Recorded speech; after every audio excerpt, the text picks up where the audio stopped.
Okay, well, once again, welcome. It's Ron Carter here from the Paddy Expat Club, where every Tuesday we meet at the Barracuda Hotel for camaraderie, breakfast, and more importantly, we have the ability to listen to interesting speakers. And with me, I've got Patric Mattimore.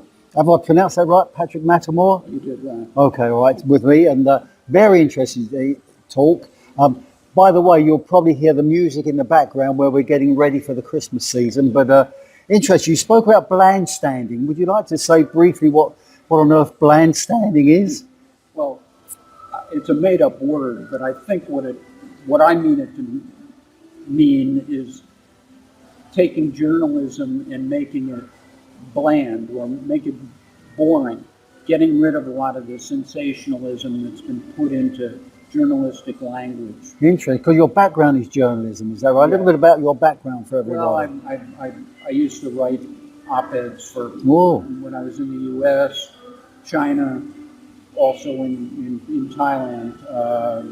Been a member of the Society of Professional Journalists. Oh, interesting, for a long time. Good. Yeah, it's fun. Very impressive, okay. Well, I don't know how impressive but anyway, but you spoke a little bit about people's opinions with regards to the media, whether they think the media lie or tell the truth. Would you like to just brush up on that? There was a study about 2 years ago done by Reuters, and they went to 84 different countries. Whoa. And what they found was, nearly 100,000 interviews, they found that most people distrust the media. I think you're right there. In the U.S., which was the worst of the 84 I know countries, you said that. 29% of the people said they trusted the media. Thailand's a little better, they're about 50%. Well, okay. But there's a lot of distrust of what the media puts out there. But it's surprising. That was a shock. You have the States coming right the way down the bottom, Right.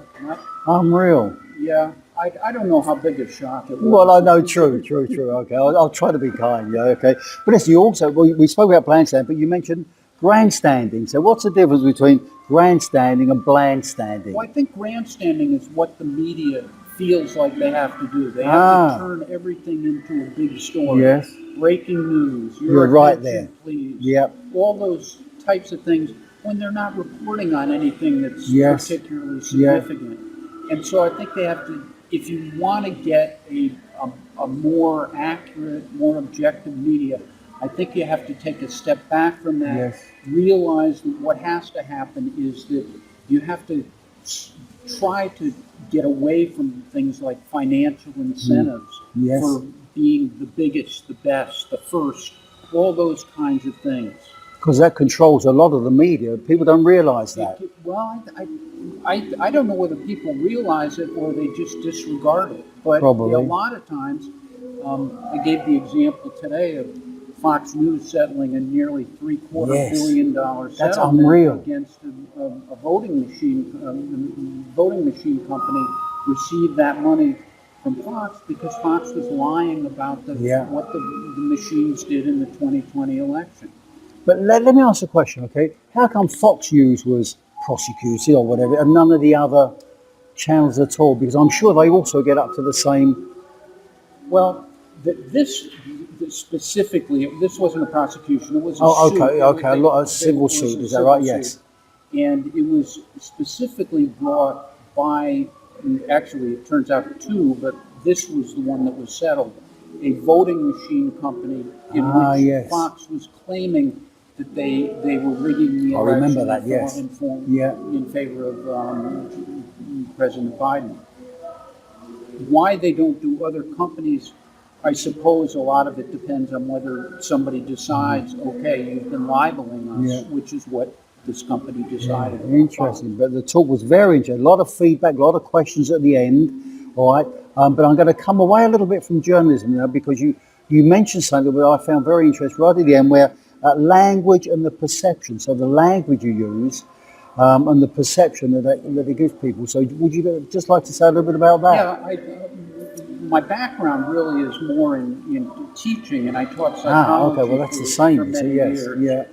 And one of the famous studies in psychology from 50 years ago now indicated that you can change people's perceptions with just changing a word in a sentence, and that not only can you change their perceptions, but you can also manipulate perceptions. And I think the lesson for journalists is, and for media generally, is you want to try to use bland language that doesn't push people in one direction or another.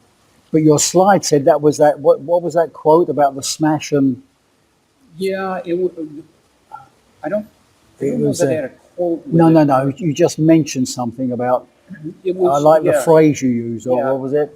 Well, in what they found in the study is if you ask people how fast, to estimate how fast they thought two cars were going in a simulated accident they had seen, they would estimate speeds 10 miles per hour faster when the word was smashed.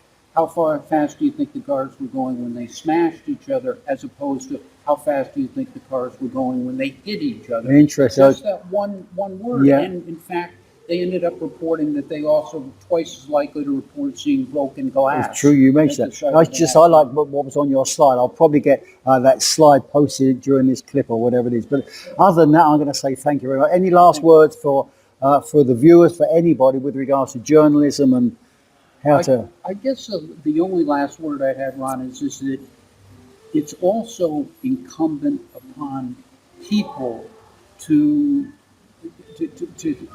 hopefully regain some trust in the media. If you're not willing to give them a break, then it's going to be hard, regardless of what the media does going forward, to ever get us on the same page where we can talk about things like that. Yeah, no, well, listen, on behalf of the Patric Club, I'm going to thank you for coming along. Very, very interesting. Thank you. Okay, you got your certificate. You're a star now, okay? Thank you. Okay. Anyway, anyway, listen, thank you very much for everybody. Remember, Patric Club, every Tuesday, Hotel Barracuda. Come along, listen to interesting speakers and meet everybody, and we'll see you next week.